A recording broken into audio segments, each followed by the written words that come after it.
This is Lights, and you're watching Tes Oreilles.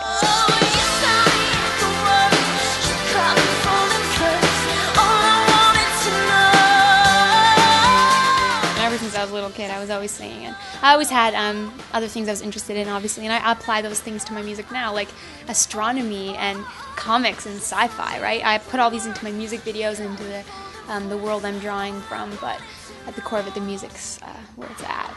I mean, from day one, it's something that I always believed I was going to do. And I had visions of it, and I would sit there as a little kid in front of the mirror doing interviews in a British accent. I don't know why. And I think it's just because I knew someday that's what I was going to be doing. Not in a British accent, but it was funner. More fun. I think if you really, really, truly believe something's going to happen. Also, I believe in, like, destiny, and that if you're meant to do something, it's going to be put inside you to know that that's what you're supposed to do.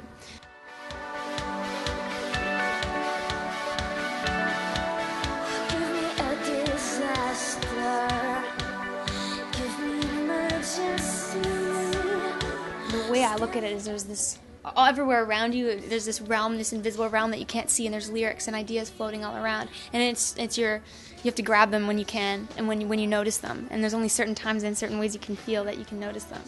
So whether it's texting them to myself, or writing them on memo on my PC, or when I'm at home recording, or in a back room sitting there with my guitar, wherever you can, you pull ideas together. And I have just megabytes and megabytes and megabytes and megabytes full of song ideas that will probably not go anywhere, but the idea is to keep that going.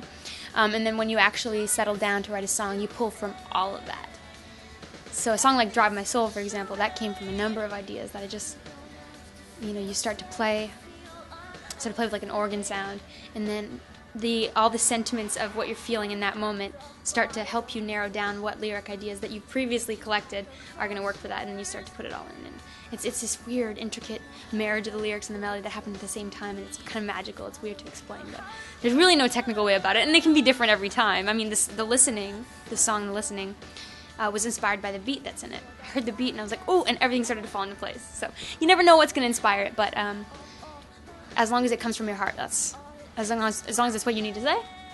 Even a song like My Boots, that's what I wanted to say at the time, I was recording out in like a cottage out by a lake at the time, and it was beautiful, it was stunning. It was the first time in a long time I'd seen winter looking so gorgeous. So I said, I want to write something that's a little bit more surface level than everything that was on The Listening. I just want to try it.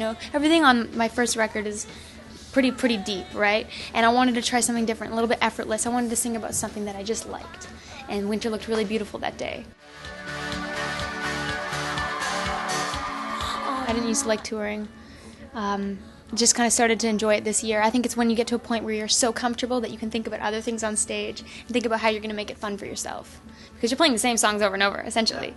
And you find a new spirit in the songs every night that you never saw before. Actually, one of the things that really helped, too, was I released an acoustic EP this summer.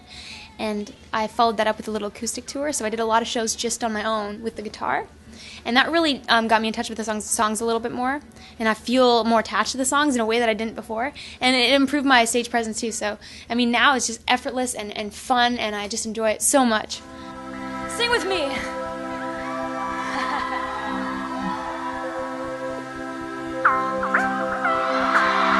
I'm taking a bit of time down from touring to work on the record and hopefully make that over the course of the winter. So maybe more songs about winter, I don't know. But it's going to be, I doubt it, but maybe. I write a lot about winter. February air, right? Ice.